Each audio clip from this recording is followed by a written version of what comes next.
What is up, guys, and welcome to the 7 levels of fictional serial killers. In this video, we're ranking killers from the absolute worst to the very best. We're judging them based on how skilled they are at actually killing, how good they are at staying hidden, and how dangerous they are in a fight. Let's just dive in and see which of these fictional serial killers really deserves the top spot. Coming in at level 1, we have Patrick Bateman. Now, keep in mind, we're only talking about the film version here, so the scene packs you see on this screen for every single character is what we're basing this off of. And in the movie, it's heavily implied that Patrick never actually killed anyone and that it was all in his head. But for the sake of this video, let's just say that he did. And even then, Patrick is terrible at being a serial killer. His biggest weakness is that he's completely impulsive. Every kill that he commits is loud, messy, and just completely public. Like, why would you ever do that when you're a serial killer? From murdering a homeless man in the middle of the street to chasing a woman down the hallway of his apartment building completely naked and screaming. If those kills were genuinely real, he would be caught in less than 24 hours. And honestly, me giving him just that much time is me being generous. Now, Patrick has zero strategy, no real combat skills, and absolutely no idea how to cover his tracks whatsoever. He is strictly driven by purely ego and emotion. On top of that, he literally admitted to murder. Like that one time he told people he killed Paul Allen.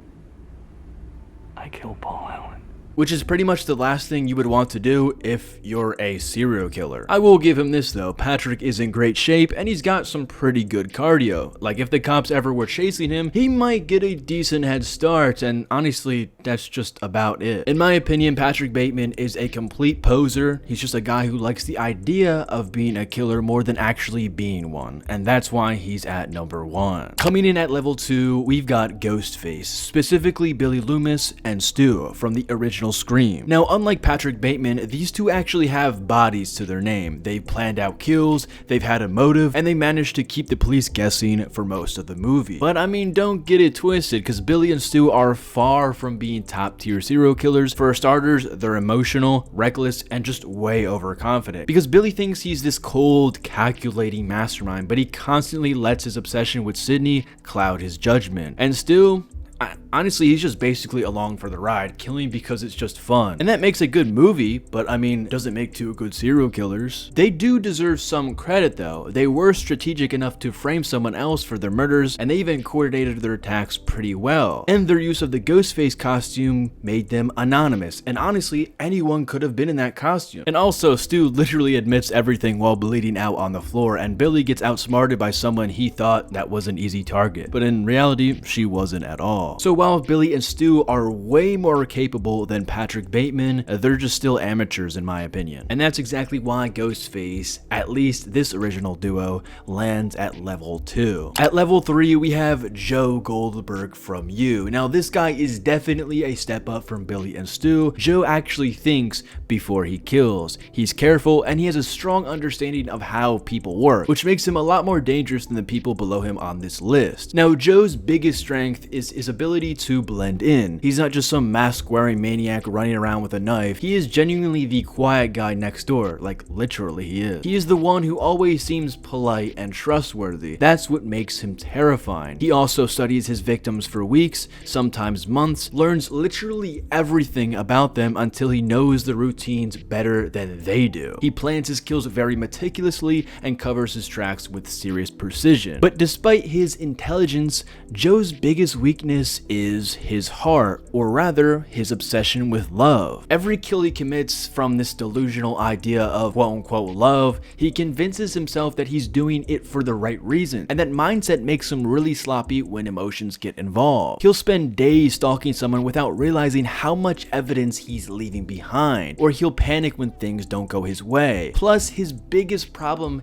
is consistency. Joe's not really built for chaos, and the second his perfect plan starts falling apart, he unravels pretty fast. And I'll give him credit though, Joe is excellent at manipulation, and he's the kind of guy who can make you trust him right before he buries you in the backyard. And honestly, Joe Goldberg could have been one of the best on this list if he wasn't just so obsessed with love. At level 4, we have Anton Chigurh from No Country for Old Men, and now this is where things start getting serious. So unlike Joe Goldberg, who kills out of obsession or emotion, Anton kills out of principle. He's calm and completely emotionless when it comes to taking a life. I'm sure you all know the infamous coin toss scene. That alone tells you everything you need to know about how he operates. He genuinely believes fate decides who lives and who dies, and he's not just the one enforcing it. That detachment makes him one of the coldest fictional killers ever put on screen, and one of the best psychopaths ever put on screen. He is a professional, and I mean professional hitman with serious combat and tactical skill. He doesn't really talk much, he doesn't waste any time whatsoever, and while he may leave a lot of evidence behind, he's not a serial killer that is trying to stay hidden like Joe or Dexter or any other serial killer. He's simply here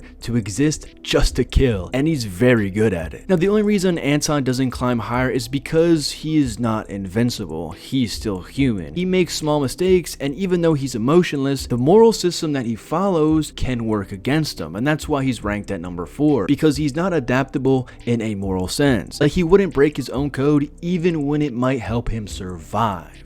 Now, coming in at level 5, we've got Dexter Morgan from Dexter. Now, Dexter is where we start entering the elite category of human serial killers. He scouts his victims, researches their backgrounds, studies their patterns, and doesn't strike until he's 100% sure they fit his code. Now, the man literally works as a blood spatter analyst for the police department, meaning he knows exactly how investigations work, what evidence to avoid, and how to cover his tracks flawlessly. So, Dexter's biggest strength is his control. He doesn't let emotion dictate his actions, at least not at first. He channels his urges into something structured, which is why he stays hidden for so long. But what keeps Dexter from reaching those top 2 levels in this video, ironically, is the very first thing that makes him interesting: his humanity. As the series goes on, or as the show goes on, you start to see cracks in his mask. His relationships, his love for his family, and his growing sense of morality start to, get in the way. Still, when it comes to pure intelligence, Dexter is near the top of the human tier of all serial killers. He's not invincible, but he's the closest thing to a perfect serial killer you can get without crossing into the supernatural. And at level 6, we have Dr. Hannibal Lecter from the Hannibal TV show. Now, this is where we start entering god-tier human-like killers. Hannibal isn't just good at killing, he is very elegant with it. He is a surgeon, a psychiatrist, and a chef, meaning he understands both the mind and the body in a way no other killer does. Hannibal doesn't just end lives, he dissects them mentally, physically, and emotionally. His intelligence is completely off the charts. This guy is just